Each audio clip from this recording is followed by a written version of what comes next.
I got a £100 gift voucher from work the other day, guys. I won an award. Yay, go me. It was a £100 lifestyle voucher that I changed into book tokens, and then I went crazy at Waterstones in Piccadilly yesterday. And if you follow me on Instagram, you probably saw like a stack of like books in my hand in the middle of the bookstore, and I was just so excited, and I had a really fun time with like one of the shop assistants there who equally got very excited, and he tried to recommend me literally every horror book in the horror section, which was just hilarious. Anyway, so I have quite a few books to show you guys. I did end up spending over my £100 voucher, which I kind of knew I would, but I only spent £120, so like I think that's pretty good going to only spend £20 over what I was supposed to be spending. Anyway, shall I show you guys my little book haul? Okay, so let's go with the first one that I have actually already read, and that is Such Small Hands by Andreas Barber. I read this as soon as I got home from the bookshop. It is only like 105 pages, so it's super short, and I kind of wanted something to just kick off the whole like, I've got a book haul, I'm gonna read everything thing. So I got this Such Small Hands book. It was in the horror section. I kind of agree and disagree with that. It's definitely more like a psychological weird read for the reader more than it is like a horror book, even though all the reviews are like, this is so creepy, and it kind of is creepy, but not because anything is outwardly like, this is super creepy. I'm babbling. Let me start from the top. So the main premise of this book, it goes, Marina's father died instantly, her mother in the hospital. Now she lives in the orphanage with the other little girls, but Marina is not like the other girls, and that's the whole blurb. And basically at the start of the book, Marina's father dies instantly in an accident, and his mother dies later in the hospital. Her mother, sorry, dies later in the hospital. And this sentence keeps getting repeated the whole way through the book, and the whole book is a very strange, I have no way to describe how this is written, and because it's such a short book, I'm just going to say that all of you should read this so you can understand the bizarreness of how this book is written. It's never clear what you're quite seeing. It's never clear what's in Marina's head and what's in the outside world's head, and I think that's the most interesting thing for me about this book. It's Marina, but then half of the book is written from this different perspective, which isn't like another person, it's like the rest of the world, and they are all a collective we, and we thought she was very strange. A really nice time with my husband actually, although I didn't see him because he goes to the adult section and I go to the kids section. Anyway, I hope you enjoyed that book haul, guys. I will be doing like reviews of these books as and when I get around to reading them. I hope you have fabulous days, and let me know if you've done a book haul recently or if you've read any of these books and you recommend which one I should start first. Let me know. Have a good day. Speak to you all soon. Bye. Completely clear as to whether this accident has anything to do with Marina or if it just happened, if Marina is really evil or if she's just a little bit damaged from these awful things happening. I don't know. I still haven't fully digested it because I only read this yesterday afternoon, but I think I need to definitely have more of a think on this. It's definitely a very interesting read, and the most interesting read I've ever had for about 105 pages, sorry. It's really, I still can't form it properly in my mind. Anyway, I'd highly recommend this one. It was really good, and this is the first one within my book haul.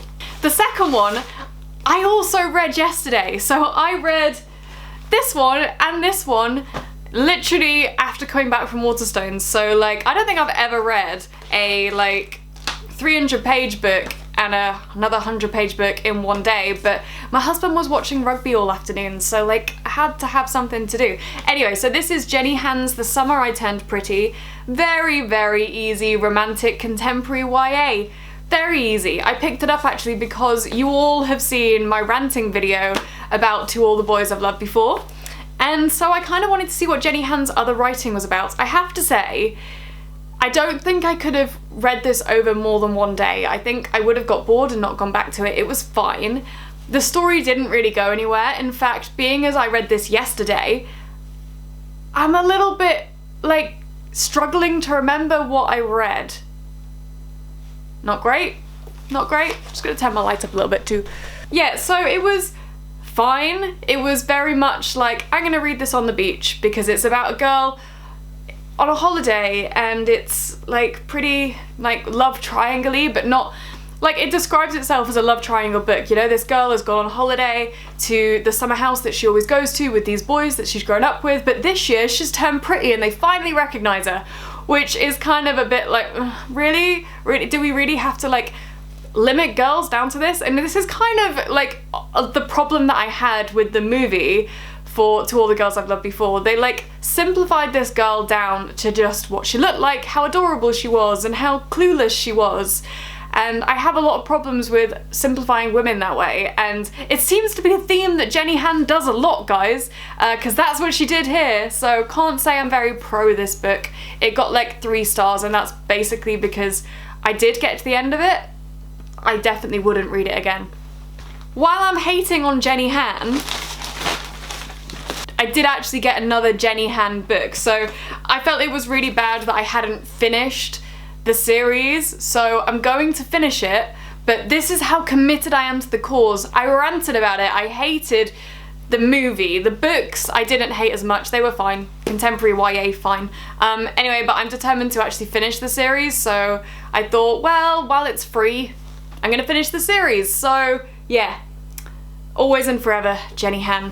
So I then went for a bit of a classic, which is one that my husband has been begging me to read for ages because we have bunnies, or now we have one bunny.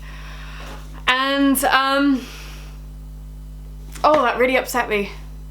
Oh, I'm still not over that. Okay, yeah, so we got Watership Down, or I got Watership Down, because I have wanted to read this for ages, and I loved the movie, and I love rabbits, and I really want to read this classic because it's a classic that I feel that I should have read and I haven't. And so I got the 40th anniversary edition, which is beautiful. It looks like almost pencil crayon drawing on the front, and already reading like the blurb at the back has me really excited to read this story, and also quite sad because I just know it's going to make me really sad. But Watership Down. I then also got Women Talking, which is one of the, it was on that central table in Waterstones where it's like the highest recommended of like things that are out right now, and it's also based on a true story, and I knew nothing about this, but reading the blurb had me really upset and really intrigued, and kind of felt like, although this may be difficult for me to read, I feel like I have to read it. I have to understand this story. So I'm just going to read you the blurb because I don't feel like I can do it justice, having not read it yet. And it just really struck me. So, between 2005 and 2009, in a remote religious Mennonite, I'm gonna say, colony, over 100 girls and women were knocked unconscious and raped repeatedly by what many thought were ghosts or demons. Their accounts were dismissed as wild female imagination. Women Talking is an imagined response to these real events. 8 illiterate women with no knowledge of the world outside their community meet secretly in a hayloft to decide how to protect themselves and their daughters from future harm. They have 2 days before the rapists, not ghosts but local men, are bailed out and brought home. The women in Women Talking ask one another how we should live, love and treat one another. Questions we must all ask ourselves.